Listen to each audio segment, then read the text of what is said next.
Prezadas irmãs, louvado seja nosso Senhor Jesus Cristo, para sempre seja louvado, e nossa Mãe Maria Santíssima.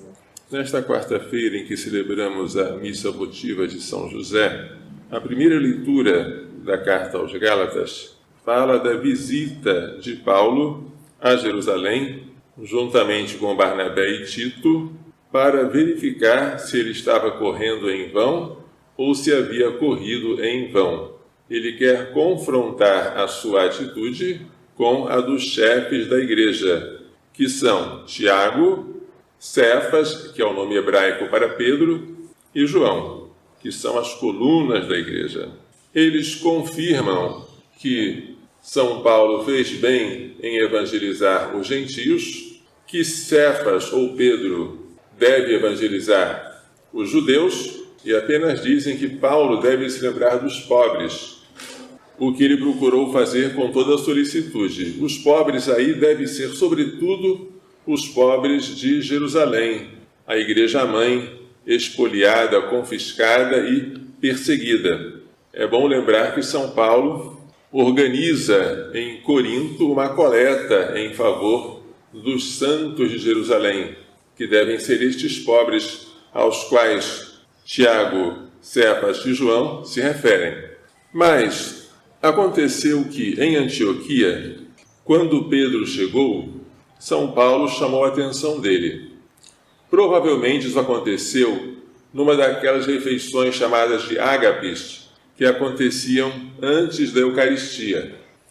Por quê? Porque antes que chegasse de Jerusalém alguns da comunidade de Tiago, que eram circuncidados e davam muito valor à circuncisão, Pedro comia junto com os gentios, com os cristãos vindos da gentilidade. Mas quando chegaram os da comunidade de Jerusalém, Paulo começou a esquivar-se, a afastar-se, por medo daqueles que vieram de Jerusalém. Mas o exemplo de Pedro aí era perigoso, porque Pedro era o Papa, ele era o chefe da igreja. Se ele começa a se afastar dos que não são circuncidados, que são cristãos vindos da gentilidade, por medo da oposição que poderiam fazer aqueles que dão grande valor à circuncisão, que são os judaizantes, então ele causa divisão na igreja. O comportamento de Pedro é fundamental, ele tem que dar o exemplo. Então Paulo, diante de todos, opõe-se a ele e diz: se tu, que és judeu, vive como um gentio e não como judeu, como podes obrigar os gentios a viverem como judeus? Obrigar como? Obrigar pelo exemplo.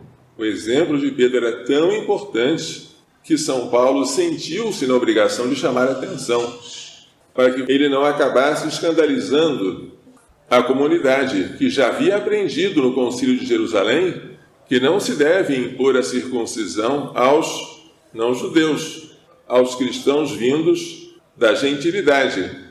E Pedro aceita. Grande é a humildade de Pedro. Este trecho aqui é usado por aqueles que querem desobedecer ao Papa. Mas Paulo não desobedeceu a Pedro. O que Paulo fez foi uma correção fraterna, e Pedro aceitou.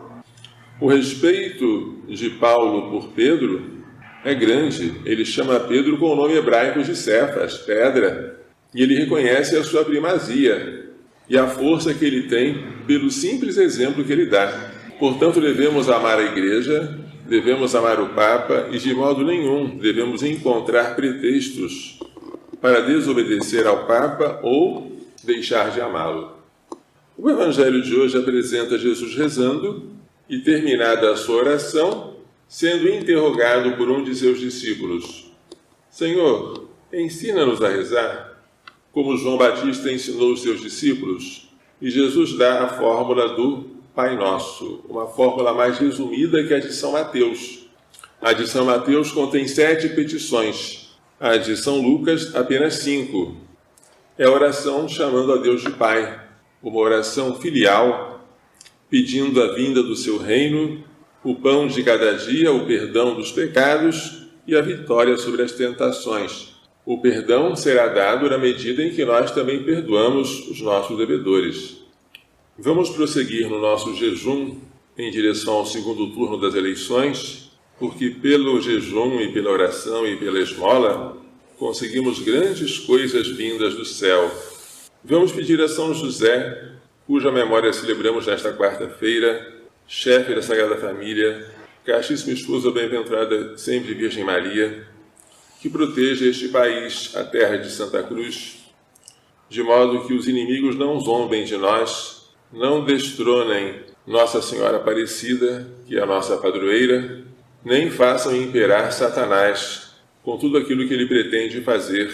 Peçamos a ele, São José, e a sua esposa, que nos façam entender e pôr em prática as lições desta liturgia. Louvado seja nosso Senhor Jesus Cristo. Para sempre seja louvado, e nossa Mãe Maria Santíssima.